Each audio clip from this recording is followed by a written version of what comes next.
പുത്തൂർ പഞ്ചായത്തിലെ കൈനൂരിലെ 1-ാം വാർഡിലെ മെമ്പറായ ശ്രീമാൻ പി സുരേന്ദ്രൻ അവറുകളാണ് ഇന്ന് കേരള ടൈംസ് മീഡിയയിൽ സംസാരിക്കുന്നത്. അദ്ദേഹത്തിനോട് നമ്മുടെ ഇവിടുത്തെ വികസന പ്രവർത്തനങ്ങളെക്കുറിച്ച് ഒരുപാട് സംസാരിക്കാനുണ്ട്. 2010 മുതൽ 2015 വരെയും തുടർന്ന് 2020 മുതൽ 2025 കാലഘട്ടങ്ങളിൽ കൈനൂർ വാർഡിനെ പ്രതിനിധീകരിച്ചുള്ള വാർഡ് മെമ്പറായിരുന്നു. ഏകദേശം 10 വർഷക്കാലം വാർഡ് മെമ്പറായി പ്രവർത്തിക്കുകയും ഈ നാട്ടിലെ ഒരുപാട് വികസന പ്രവർത്തനങ്ങൾക്ക് മുൻ നേതൃത്വം കൊടുത്തിട്ടുണ്ട്. അതുപോലെ തന്നെ വിവിധ മാലിന്യ പ്രശ്നങ്ങളുമായി ബന്ധപ്പെട്ടും വിവിധ സമരങ്ങൾക്ക് മുഖ്യ പങ്കുവഹിച്ച ഒരു പ്രധാനപ്പെട്ട മെമ്പറാണ് പി സുരേന്ദ്രൻ. സാറിനോട് നമുക്ക് ഈ നാട്ടിൽ നടന്ന വികസന പ്രവർത്തനങ്ങളെക്കുറിച്ച് നമുക്ക് സംസാരിക്കാം. എൻ്റെ പേര് P Surendran, Kainoor 1-ാം ward member. 2010 തൊട്ട് 15 വരെയും ഞാനിവിടെ മെമ്പറായിരുന്നു. അതിനുശേഷം 2020 തൊട്ട് 2025 കാലഘട്ടത്തിലും ഇപ്പം മെമ്പറായിട്ട് ഇപ്പോൾ വർക്ക് ചെയ്യണം. 2020 തെരഞ്ഞെടുപ്പ് കഴിഞ്ഞ് അധികാരത്തിൽ വരുമ്പോൾ വലിയൊരു മഹാമാരി നമ്മളെയൊക്കെ വായ മൂടിക്കെട്ടി നമുക്ക് പുറത്തിറങ്ങാൻ പറ്റാത്ത സ്ഥിതിയിലാണ് നമ്മൾ എമ്പാടുമുള്ള ജനങ്ങൾക്കും കോവിഡ് ഒരു മഹാമാരി ദുരിതം വഹിക്കുന്ന ഘട്ടത്തിലാണ് നമ്മൾ അധികാരത്തിൽ വന്നത്. ആ ഒരു വർഷം എന്ന് പറയുന്നത് നമുക്ക് കോവിഡായിട്ട് ബന്ധപ്പെട്ട പ്രവർത്തനങ്ങളായിരുന്നു പഞ്ചായത്തിൻ്റെ പ്രധാന അജണ്ടയായിട്ട് നമ്മൾ കൊണ്ടുപോയിരുന്നത്. നമുക്ക് എല്ലാ വീടുകളിലും കോവിഡ് പോസിറ്റീവ് ആവുന്ന വീടുകളിൽ ഭക്ഷണം കൊടുക്കൽ, അവരെ ശുശ്രൂഷ കൊടുക്കൽ, അവർക്ക് ആസ്പത്രിക്ക് പോകേണ്ട ആളുകളുണ്ടെങ്കിൽ അവരെ കൊണ്ടുപോകൽ, അങ്ങനെ എല്ലാ നിലയ്ക്കും പുത്തൂർ പഞ്ചായത്ത് തന്നെ, വാർഡ് തന്നെ അല്ല, പുത്തൂർ പഞ്ചായത്തിൽ പ്രധാനപ്പെട്ട സ്ഥലങ്ങളിലൊക്കെ നമ്മൾ കോവിഡ് സെൻ്ററുകൾ രൂപീകരിച്ചുകൊണ്ട് അവർക്ക് ആശ്വാസകരമായ നിലപാടെടുത്ത് നമുക്ക് പോകാൻ കഴിഞ്ഞിട്ടുണ്ട്. അതിൻ്റെ ഭാഗമായിട്ട് വാർഡിലും നമ്മൾ കോവിഡ് വന്ന ആളുകളൊക്കെ സഹായിക്കുന്ന നിലപാടും ഭക്ഷണം കൊടുക്കുന്ന കാര്യത്തിലും മരുന്ന് കൊടുക്കുന്ന കാര്യത്തിലും ഓക്സിമീറ്റർ കൊടുക്കുന്ന കാര്യത്തിലൊക്കെ നമുക്ക് മുൻകൈയിലെടുക്കാൻ പറ്റും. ഒരാൾ പോലും മരണത്തിന് വിട്ടുകൊടുക്കാതെ നമ്മൾ ആ പ്രവർത്തനം വിജയകരമായി പൂർത്തീകരിക്കാൻ കഴിഞ്ഞു. അതിനുശേഷം വികസന പ്രവർത്തനങ്ങളെന്ന് പറയുന്നത് നമ്മൾ ഇവിടെ വന്നതിന് പ്രത്യേകത എന്ന് വെച്ചാൽ റോഡുകളുടെ കാര്യത്തിലൊരു ദയനീയ അവസ്ഥ നമ്മളെ വാർഡിലുണ്ടായിരുന്നു. നമ്മളെ വാർഡ് തന്നെയല്ല, നമ്മളൊരു ജൽജീവൻ പ്രൊജക്റ്റിന് ഒരു പദ്ധതി ഭാഗമായിട്ട് പുത്തൂർ പഞ്ചായത്ത് 285 കിലോമീറ്റർ വരുന്ന റോഡുകൾ പൈപ്പിട്ട് പീച്ചിൽ നിന്ന് ശുദ്ധജലം എല്ലാ വീടുകളിലും എത്തിക്കേണ്ട ഒരു പ്രൊജക്റ്റായിരുന്നു അത്. ആ പ്രൊജക്റ്റ് നമ്മളിപ്പോൾ എടുത്തില്ലായിരുന്നെങ്കിൽ നമുക്കത് വീണ്ടും രണ്ടാമത് കിട്ടാത്തതിൻ്റെ ഒരു അവസ്ഥയിൽ ഭാഗമായിട്ടാണ് നമ്മളത് ഏറ്റെടുത്തതിൻ്റെ ഭാഗമായിട്ട് നമ്മൾ ഏറെക്കുറെ റോഡുകളും വെട്ടിപ്പൊളിച്ച് നമുക്ക് സഞ്ചാരയോഗ്യമല്ലാത്ത റോഡുകളായി നമ്മളെ വാർഡും പഞ്ചായത്തിന് വിവിധ ഭാഗങ്ങളും പ്രശ്നങ്ങളുണ്ടായി. ആ റെസ്റ്റോറേഷൻ ചെയ്യുന്ന കാര്യത്തിൽ ചെറിയൊരു അമാന്തം ആ എടുത്ത ടെൻഡറായിട്ട് ബന്ധപ്പെട്ട കാര്യങ്ങൾ സാമ്പത്തിക പ്രശ്നങ്ങളിലൊക്കെ വന്നതിൻ്റെ ഭാഗമായിട്ടുണ്ടായിട്ടുണ്ട്. അതിരുന്നാലും നമ്മളിപ്പോൾ നമ്മളെ ഭാഗത്തൊക്കെ അതിൻ്റെ റെസ്റ്റോറേഷൻ കൃത്യമായിട്ട് നടന്നു. അതിനുശേഷം നമ്മൾ ആ റോഡുകളൊക്കെ പുനരുദ്ധീകരിക്കാനുള്ള വർക്കുകളായിട്ട് നമ്മൾ മുന്നോട്ട് പോകുന്നു. അതിൻ്റെ ഭാഗമായിട്ട് ഒരു കാലത്തില്ലാത്ത പണമാണ് നമുക്ക് ഈ കൈനൂർ 1-ാം വാർഡിൽ നമുക്ക് ഇതിൻ്റെ ഭാഗമായിട്ട് നമ്മൾ ചെലവ് ചെയ്യാൻ തീരുമാനിച്ചത്. ഏകദേശം ഞാൻ 2010 തൊട്ട് 2015 വരെയുള്ള ഘട്ടത്തിൽ ഞാൻ എൻ്റെ വാർഡിലേക്ക് ചെയ്ത് ഏകദേശം 1 കോടി രൂപ വരെ താഴെയാണ്. ഏകദേശം 90 ലക്ഷം രൂപ വർക്കായിരിക്കും നമ്മളിവിടെ ചെയ്തിട്ടുണ്ടാവുക. പക്ഷേ 2020 തൊട്ട് 2025 വരെയുള്ള കണക്കെടുക്കുമ്പോൾ നമ്മളവിടെ പൂർത്തീകരിക്കാനുള്ള വർക്കും കൂടി കണക്കിൽ വരുമ്പോൾ ഏകദേശം 18 കോടി രൂപ വരെ വർക്കാണ് ഇവിടെ പൂർത്തീകരിക്കാൻ പോകുന്നത്. അതിൽ പ്രധാനപ്പെട്ട ഒരു പ്രൊജക്റ്റ് എന്ന് പറയുന്നത് നമ്മളൊക്കെ 2 വട്ടം 2018 2024 വന്ന വലിയ ഫ്ലഡിൻ്റെ ഭാഗമായിട്ടുണ്ടായുള്ള ഒരുപാട് ബുദ്ധിമുട്ട് നമ്മൾ ഈ കൈനൂർ പ്രദേശത്തുള്ള ആളുകൾക്ക് ഉണ്ടായിട്ടുണ്ട്. വീടുകൾ വെള്ളം കയറി വീട്ടുപകരണങ്ങളടക്കം നശിച്ചു പോകാവുന്നൊരു സ്ഥിതി നമ്മുടെ നാട്ടിലുണ്ടായി. അപ്പോൾ അതിനൊക്കെ നിരന്തരം നമുക്ക് ഇടപെട്ട് ചെയ്യാൻ പറ്റാവുന്ന സഹായങ്ങളൊക്കെ ചെയ്യാവുന്ന ഘട്ടത്തിൽ നമ്മൾ ചെയ്തിട്ടുണ്ട്. എന്നിരുന്നാലും ശാശ്വതമായൊരു പരിഹാരത്തിന് വേണ്ടി നമ്മൾ പഞ്ചായത്ത് കമ്മിറ്റി തന്നെ കൂടി 2 വട്ടം കൂടി തീരുമാനിച്ച് ഗവൺമെൻറ്റിലേക്ക് അതിൻ്റെ ഒരു റിക്വസ്റ്റ് കൊടുത്തതിൻ്റെ ഭാഗമായിട്ട് കൈനൂർ ചിറ 10 കോടി രൂപ വരെ പ്രൊജക്റ്റ് നമ്മൾ അംഗീകാരം കിട്ടി. അത് ടെൻഡർ കഴിഞ്ഞു, അതിൻ്റെ വർക്കിലേക്ക് നമ്മൾ പോയി. അതിൻ്റെ നിർമ്മാണ ഉദ്ഘാടനം കഴിഞ്ഞ ദിവസം നമ്മളെ മന്ത്രി ഇവിടെ വന്ന് ചെയ്യേണ്ടായി. ആ പ്രൊജക്റ്റിൻ്റെ 6 മാസം കൊണ്ട് വേനൽക്കാലം 6 മാസം കൊണ്ട് പണി പൂർത്തീകരിക്കുമെന്നാണ് അവർ പറഞ്ഞിട്ടുള്ളത്. ശാശ്വതമായൊരു പരിഹാരം എന്ന് പറഞ്ഞിട്ട് കൈനുകാർക്ക് പുഴയുടെ തീരത്ത് സ്വസ്ഥമായിട്ട് ജീവിക്കാനുള്ളൊരു അവസരം അതിൻ്റെ ഭാഗത്തുനിന്നുണ്ടാവും. വെള്ളം നല്ല നിലയ്ക്ക് ക്രമീകരിച്ച് പോകാനുള്ള സ്ഥിതി അതിൻ്റെ ഭാഗത്തുനിന്നുണ്ടാവും. അതോടൊപ്പം തന്നെ നമ്മൾ പ്രധാന റോഡെന്ന് പറഞ്ഞാൽ കൈനൂർ മുണ്ടോളിക്കടവ് റോഡായിരുന്നു.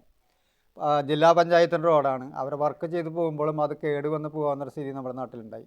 ഏകദേശം 2 പ്രധാന പഞ്ചായത്തുകളെ ബന്ധിപ്പിക്കുന്ന റോഡ് എന്ന നിലയ്ക്കും ഒരു പ്രധാന പാലം നിലനിൽക്കുന്നത് കൊണ്ടും സുവോളജി പാർക്ക് എന്ന വലിയൊരു സംരംഭം ഇവിടെ ഉദ്ഘാടനം ചെയ്യുന്നതിൻ്റെ ഭാഗമായിട്ടൊക്കെ ഒരുപാട് ആളുകൾ വരുന്ന ഒരു യാത്രാ സൗകര്യം കൂടി ഉള്ള ഒരു റോഡായതുകൊണ്ട് നമ്മളത് മെക്കാടം റോഡിന് വേണ്ടി നമ്മൾ മന്ത്രിയോട് ആവശ്യപ്പെടുകയും അതിൻ്റെ ഭാഗമായിട്ട് നമുക്ക് 400 ലക്ഷം രൂപ അതിന് വേണ്ടി അനുവദിക്കുകയും അതിൻ്റെ ടെൻഡർ കഴിഞ്ഞ് അടുത്ത 5-ാം തീയതി, ഈ മാസം 5-ാം തീയതി നിർമ്മാണ ഉദ്ഘാടനം കൈനൂർ അമ്പലനടയിൽ ഹാളിൽ 5 മണിക്ക് കേരളത്തിൽ എമ്പാടും നടപ്പാക്കിക്കൊണ്ടിരിക്കുന്ന ഏറ്റവും വലിയൊരു ബൃഹത് പദ്ധതിയാണ് ലൈഫ് പദ്ധതി. ഈ വാർഡിൽ എത്ര പേർക്ക് ലൈഫ് പദ്ധതിയുമായി ബന്ധപ്പെട്ട് വീട് കൊടുക്കാൻ കഴിഞ്ഞിട്ടുണ്ട്? നമ്മുടെ ഇവിടെ ലൈഫായിട്ട് ബന്ധപ്പെട്ട് നമ്മളെ ഒരു കോളനി പ്രദേശത്ത് തന്നെ നമുക്ക് 2 വർഷത്തിനുള്ളിൽ 9 വീടുകൾ പൂർത്തീകരിക്കാൻ കഴിഞ്ഞു. ആദ്യത്തെ ഗഡുവിൽ, അതായത് ആദ്യത്തെ ഗഡുവ് എന്ന് വെച്ചാൽ നമ്മൾ SC ഡിപ്പാർട്ട്മെൻറ്റിൻ്റെ ആളുകൾക്കായിരുന്നു ആളുകൾക്കാണ് നമ്മൾ ആദ്യം വീട് കൊടുത്തത്. അതിൻ്റെ ഭാഗമായിട്ട് നമുക്ക് 9 വീടുകൾ അവിടെ പൂർത്തീകരിച്ചു. അത് തന്നെയല്ല, അവിടെ ഫ്ലഡ് ഉണ്ടായതിൻ്റെ ഭാഗത്ത്, അവിടെ മണ്ണിടിച്ചിലുണ്ടായ ഭാഗത്ത് അവിടെ നമുക്ക് 4 പേർക്ക് 40 ലക്ഷം രൂപ വെച്ച് നമുക്കത് കൊടുക്കാൻ കഴിഞ്ഞു. അതിലേറെക്കുറെ വീടും 4 വീടും പണി കഴിഞ്ഞിട്ടുണ്ട്. അതുകൂടാതെ ജനറൽ വിഭാഗത്തിന് അടക്കം നമ്മൾ 20 PMAY അടക്കം ഏകദേശം 22 പേർക്ക് വീട് നിർമ്മാണമായിട്ട് ബന്ധപ്പെട്ട് അവർ പണി പൂർത്തീകരിക്കാൻ പോകുന്നത്. ഏകദേശം ഒരു 15 വീട് പൂർത്തീകരിച്ചിട്ടുണ്ട്. ഇനിയൊരു 10 കൂടിയും എഗ്രിമെൻറ്റ് വയ്ക്കേണ്ട. അങ്ങനെ വരുമ്പോൾ 30ഓളം വീടുകൾ ഒരു വാർഡിൽ ഈ കാലഘട്ടത്തിൽ പൂർത്തീകരണത്തിൻ്റെ ഘട്ടത്തിലാണ്. കഴിഞ്ഞ തവണ വെള്ളപ്പൊക്കം ഉണ്ടായപ്പോൾ, അല്ലെങ്കിൽ ഫ്ലഡ് നല്ലോണം വെള്ളം കയറിയപ്പോൾ ഇവിടെയൊക്കെ ഈ പ്രദേശങ്ങളിലൊക്കെ വെള്ളം കയറി. പലർക്കും നമുക്ക് സർക്കാർ എന്ന നിലയിൽ ഒരുപാട് ആനുകൂല്യം കൊടുക്കാൻ കഴിഞ്ഞിട്ടുണ്ട്. ഏകദേശം എത്ര രൂപ ഈ വാർഡിൽ നമുക്ക് ആവശ്യം ചിലവായിക്കുന്നുണ്ടോ? ഫ്ലഡായിട്ട് ബന്ധപ്പെട്ട് നമ്മൾ നാശനഷ്ടങ്ങൾ കണക്കാക്കാൻ വേണ്ടിയിട്ട് എല്ലാവരെയും നമ്മൾ ഞാൻ തന്നെയാണ് അംഗൻവാടി തുറന്നു വെച്ച് എല്ലാവരെയും അപേക്ഷ സ്വീകരിച്ചതിൻ്റെ ഭാഗമായിട്ട് അവരെഴുതി തന്ന പ്രകാരം ഓരോ വീടുകളിലും വന്ന് അവരെ നാശനഷ്ടങ്ങൾ എഴുതി തന്നതിൻ്റെ പ്രകാരം ഗവൺമെൻറ്റിൻ്റെ ഒരു ഉത്തരവ് വന്നു. ആ ഉത്തരവ് പ്രകാരം വീടുകൾക്ക് നഷ്ടം വന്നിട്ടുണ്ടെങ്കിൽ അത് കണക്കാക്കി, അത് കണക്കാക്കുന്നത് വെച്ചാൽ വില്ലേജിൻ്റെ ഉത്തരവിൻ്റെ ഭാഗമായിട്ട് പഞ്ചായത്തിൻ്റെ പോയിട്ട് ഓരോ വീടുകളും പരിശോധിച്ചിട്ട് ഇത്ര നഷ്ടം വന്ന് എന്ന് പറയുന്ന ആളുകളടക്കം, ബാക്കി കോമൺ ആയിട്ട് വരുന്ന വെള്ളം കയറി ചെറിയ ചെറിയ നഷ്ടങ്ങൾ വന്നവർക്കൊക്കെ 5000 രൂപ കോമൺ ആയിട്ടും, കൂടാതെ വീടുകൾ നഷ്ടപ്പെട്ട ആളുകൾ, വീട് ഭാഗികമായിട്ട് നഷ്ടപ്പെട്ട ആളുകൾക്ക് ഒരു 1 ലക്ഷം, 1.5 ലക്ഷം, 2 ലക്ഷം വരെ കിട്ടിയ ആളുകൾ നമ്മുടെ നാട്ടിൽ ഏകദേശം 4 കോടി രൂപയുടെ അടുത്ത് കൈനൂർ തന്നെ ഈ പ്രദേശത്ത് കൊടുത്തിട്ടുണ്ട്. 4 കോടി രൂപ ഈ പ്രദേശം കൈനൂർ പുഴമ്പള്ള അടക്കം 4 കോടി രൂപയുടെ അടുത്ത് നമുക്ക് വന്നിട്ടുണ്ട്. മൊത്തം 6 കോടി രൂപയാണ് അതിനനുവദിച്ചത്. അതിൽ ഏറെക്കുറെ കാശം കിട്ടിയത് കൈനൂരാണ്, പിന്നെ പുഴമ്പള്ളം, പിന്നെ മുളയും ആ ഭാഗത്താണ് കിട്ടിയിട്ടുള്ളത്. അത് ചില ആളുകൾക്ക് അതിലൊരു പ്രത്യേകത ഉണ്ടായിരുന്നു. നമ്മൾ കൊടുത്ത അപേക്ഷകളിൽ നിന്ന് 100 കണക്കിന് അപേക്ഷകൾ കൊടുത്തപ്പോൾ 2-3 കോമൺ ആയിട്ട് കിട്ടേണ്ട അപേക്ഷകൾ നമുക്ക് കൊടുക്കാൻ കഴിഞ്ഞിട്ടില്ല. അതെന്താണെന്ന് നമ്മൾ കൊടുത്തിട്ട് വീണ്ടും താലൂക്കിൽ കൊടുത്തിട്ടുണ്ട്. അത് കിട്ടാൻ അതുകൊണ്ട് കൊടുക്കാനുള്ള ശ്രമത്തിലാണ് നമ്മളിപ്പോൾ നടന്നുകൊണ്ടിരിക്കുന്നത്. നമ്മളെ കൊണ്ട് പറ്റാവുന്ന എല്ലാ സഹായങ്ങളും അതിൻ്റെ ഭാഗമായിട്ട് നമ്മൾ ചെയ്തിട്ടുണ്ട്. ഈ വാർഡിൻ്റെ പ്രദേശത്ത് റോഡിൻ്റെ ശോചനീയാവസ്ഥയൊക്കെ നിലനിൽക്കുന്നുണ്ട്. അപ്പോൾ അത് പരിഹരിക്കാൻ ആവശ്യമായ ഫണ്ട് ചിലവാക്കിയിട്ടുണ്ട്. അപ്പോൾ അതിൻ്റെയൊക്കെ പ്രവർത്തനം എങ്ങനെയാണ് നടന്നുകൊണ്ടിരിക്കുന്നത്? ഇപ്പോൾ ഇത് പ്രധാന റോഡെന്ന് പറഞ്ഞാൽ നമ്മൾ വാർഡിൽ മെയിൻ റോഡിൻ്റെ കാര്യം ഞാൻ നേരത്തെ പറഞ്ഞു. അതിനുശേഷം കുട്ടഞ്ചിറ ചേമ്പൂർ റോഡാണ്. കുട്ടഞ്ചിറ ചേമ്പൂർ റോഡ് എന്ന് പറഞ്ഞാൽ പഴയ കാലത്ത് തന്നെ ഇടിഞ്ഞ് ചെരിഞ്ഞ് സൈഡിൽ പ്രൊട്ടക്ഷൻ ചാലില്ലാത്തത് കൊണ്ട് തന്നെ BSFൻ്റെ വണ്ടികളൊക്കെ പോകുന്ന നിലയ്ക്ക് ഒരു ചെറിയ വഴിയായിരുന്നത്. അപ്പോൾ നമ്മളെല്ലാ കൊല്ലം ചെയ്യുന്ന വെച്ചാൽ 2-3 കൊല്ലം കൂടുമ്പോൾ 4-5 ലക്ഷം രൂപ വെച്ച് കീലിങ് ചെയ്ത് വെച്ചാൽ ഒരു 3-4 കൊല്ലം അവിടെ വൃത്തിയായിട്ട് കിടക്കും. പക്ഷെ നമുക്കവിടെ കർഷകർക്ക് വെള്ളം പോകാണ്ടും അവിടെ വെള്ളക്കെട്ടുണ്ടാവുന്ന സ്ഥലമായതുകൊണ്ടും നമ്മൾ അതിനൊരു പ്രൊജക്റ്റ് തയ്യാറാക്കി. ഒരു പ്രൊജക്റ്റ് തയ്യാറായപ്പോൾ ഏകദേശം 1 കോടിയിലധികം രൂപ വരുന്ന ഒരു പ്രൊജക്റ്റാണ് നമ്മൾ തയ്യാറാക്കിയത്. അത് നമ്മൾ മന്ത്രിക്ക് കൊടുത്തു. മന്ത്രി അത് അംഗീകരിച്ച് നമുക്ക് അതിന് 1 കോടി രൂപ അതിന് അനുവദിച്ചു. അനുവദിച്ചതിൻ്റെ ഭാഗമായിട്ട് അത് മനോഹരമായിട്ടുള്ളൊരു ചാല്, അവിടെ എത്രയും 1 കിലോമീറ്ററിൻ്റെ അടുത്ത് വെള്ളം കൃത്യമായിട്ട് ഈ ചാലിക്ക് പുഴയിൽ നിന്ന് വരുന്ന ചാലിലേക്ക് ചെരിയാവുന്ന റോഡിന് ഈ ചാലിൻ്റെ വർക്ക് ഏകദേശം ഈ ആഴ്ച കൊണ്ട് തീരും. ഏകദേശം 45-50 ലക്ഷം രൂപ ചിലവാക്കിയിട്ട് നമ്മൾ ആ ചാലിൻ്റെ നിർമ്മാണം പൂർത്തീകരണ ഘട്ടത്തിലാണത്. അത് കഴിഞ്ഞ് കഴിഞ്ഞാൽ നമ്മൾ മോർക്കനിക്ക് കൈനൂർ റോഡിൻ്റെ എൻഡിൽ നിന്ന് കട്ട വിരിച്ച് എന്നുവെച്ചാൽ ലോക്ക് കട്ട വിരിച്ച് അറ്റം വരെ വീതിയിൽ ഇപ്പോൾ നമ്മൾ ഇപ്പോൾ 6 മീറ്റർ വീതിയായിട്ടുണ്ട്. നല്ല മനോഹരമായ റോഡ്. അത് 1 മാസത്തിനുള്ളിൽ പൂർത്തീകരിക്കാവുന്ന സ്ഥിതി അവിടെ ഉണ്ടാവുന്നുണ്ട്. അതോടൊപ്പം തന്നെ അവിടെ കുറേ ഒരു പുതിയ വഴി കൂടി ഉണ്ടായിരുന്നു. അവിടെ ഒരു 15 ലക്ഷം കൂടി MLA തന്നതിൻ്റെ ഭാഗം ആ പണി പൂർത്തീകരിച്ച് കിടക്കണം. ഉദ്ഘാടനത്തിലേക്ക് പോയിട്ടില്ല. അവിടെ നിന്ന് കോക്കത്തി പറഞ്ഞ വഴിയാണ് തച്ചപ്പറ റോഡ് എന്ന് പറയുന്നത്. തച്ചപ്പറ റോഡ് ഏകദേശം മലയുടെ താഴ്വാരത്ത് നിൽക്കുന്ന റോഡായതുകൊണ്ടും ഇപ്പുറത്തെ വീടുകൾ ഉയർത്തി പണിതിൻ്റെ ഒരു വെള്ളച്ചാലായി നിൽക്കുന്ന ഒരു സ്ഥലമാണ് തച്ചപ്പറ റോഡ്. അത് എത്ര കാശ് ചിലവ് ചെയ്താലും ഈ കീൽ ചെയ്ത കോൺട്രാക്ടർമാരേക്കും വലിയ നഷ്ടം ഉണ്ടാവുകയാണ്. വെള്ളം വന്ന് അത് നാശമായി പോകണം. ഇപ്പം നമ്മളത് വെള്ളം പോകാൻ ഒരു സൗകര്യം ഇല്ലാത്തത് കൊണ്ട് തന്നെ അവിടെ കുട്ടനായിട്ട് സംസാരിച്ച് രാമദാസ് എന്ന് പറയുന്ന നമ്മൾ വിളിക്കുന്ന രാമദാസായിട്ട് സംസാരിച്ച് അവരുടെ പാടത്തേക്ക് വെള്ളം പോകാൻ 7 ലക്ഷം രൂപ ചിലവാക്കിയാണ് ചാല് 2 വർഷം നിപ്പാട് നിർമ്മിച്ചു. ഇതിൻ്റെ ഭാഗമായിട്ട് നമ്മളത് കോൺക്രീറ്റ് ചെയ്യാൻ തീരുമാനിച്ചു. ഇപ്പോൾ 10 ലക്ഷം രൂപ വരെ കോൺക്രീറ്റ് ടെൻഡറായി. തിങ്കളാഴ്ച അതൊരു റേറ്റ് കഴിയും. അത് കഴിഞ്ഞ് ബാലൻസ് വരുന്ന ഭാഗം 14 ലക്ഷം രൂപ ഉപയോഗപ്പെടുത്തി ഒരു 15 ദിവസത്തിനുള്ളിൽ വർക്ക് ചെയ്യാവുന്ന ആ ടെൻഡർ കഴിഞ്ഞു. അത് കഴിഞ്ഞിട്ട് പിന്നെ കോക്കാത്ത് കോളനിയാണ്. എപ്പോൾ നോക്കിയാലും വെള്ളം ഒഴുകി വരുന്ന ഒരു സ്ഥലമാണത്.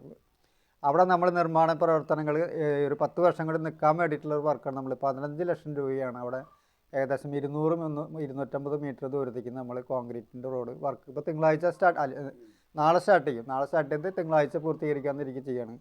അത് കഴിഞ്ഞിട്ട് പിന്നെ നമുക്ക് അവിടെ നിന്ന് പോകണം ചേലക്കാട്ട് റോഡ് കോക്കാത്തിൻ്റെ 2 ഭാഗമായി 1-2 വാർഡിൻ്റെ 2 ഭാഗങ്ങളായതുകൊണ്ടും അവിടെ ആളുകൾ കുറേ പുതിയ ആളുകൾ വന്ന് താമസിക്കൊണ്ടും ഒരു വെള്ളച്ചാലായ റോഡ് ഏകദേശം ഒരു 400 മീറ്ററോളം റോഡ് മനുഷ്യന് നടക്കാൻ പറ്റാത്ത സ്ഥിതിയാണ് അവിടെ.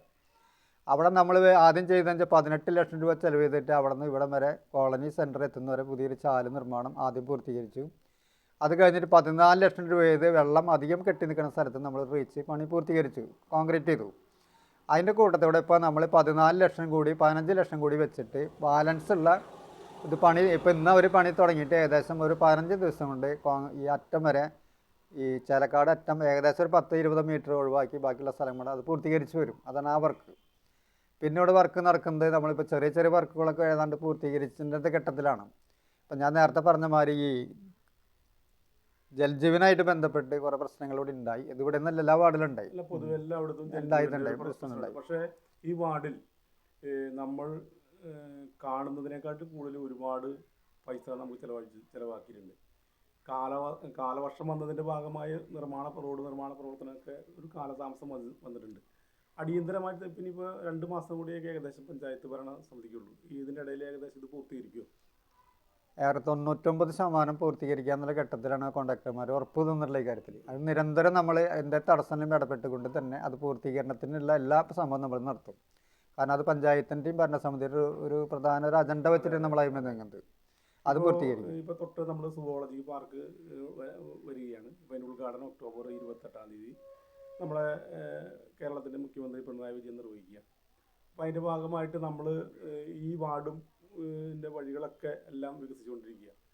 ഒപ്പം തന്നെ നമ്മൾ ഈ വാർഡിൽ 2 പുത്തൂർ പഞ്ചായത്തിലെ പ്രധാനപ്പെട്ട 2 ഉന്നതികളാണ്. ഒന്ന് കോക്കാത്ത് ഉന്നതിയും അതുപോലെ തന്നെ കുരുടഞ്ചിറ ഉന്നതിയും.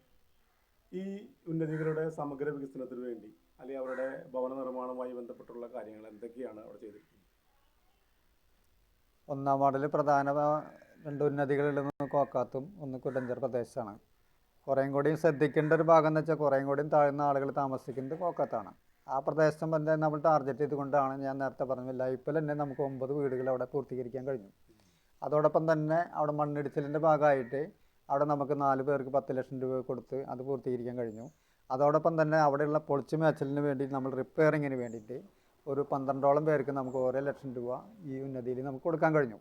അപ്പോൾ നമ്മളെ വിദ്യാഭ്യാസത്തിന് വേണ്ടി സ്കോളർഷിപ്പ്, മെറിറ്റേറിയൻ സ്കോളർഷിപ്പ് നമുക്ക് അവിടെ നിന്ന് വരുന്ന അപേക്ഷകളനുസരിച്ച് നമുക്ക് അതിന് കൊടുക്കാൻ കഴിയുന്നുണ്ട്. ലാപ്ടോപ്പ് അതിൻ്റെ ഭാഗമായിട്ട് പഠിക്കുന്ന കുട്ടികൾക്ക് ലാപ്ടോപ്പ്, അതുപോലെ പഠനമുറി, ഈ റൂമുകളൊക്കെ അപേക്ഷിച്ച ഏറെക്കുറെ ആളുകൾക്ക് നമുക്ക് കൊടുക്കാൻ കഴിഞ്ഞിട്ടുണ്ട്. നല്ല രീതിയിൽ കൊടുക്കാൻ കഴിഞ്ഞു.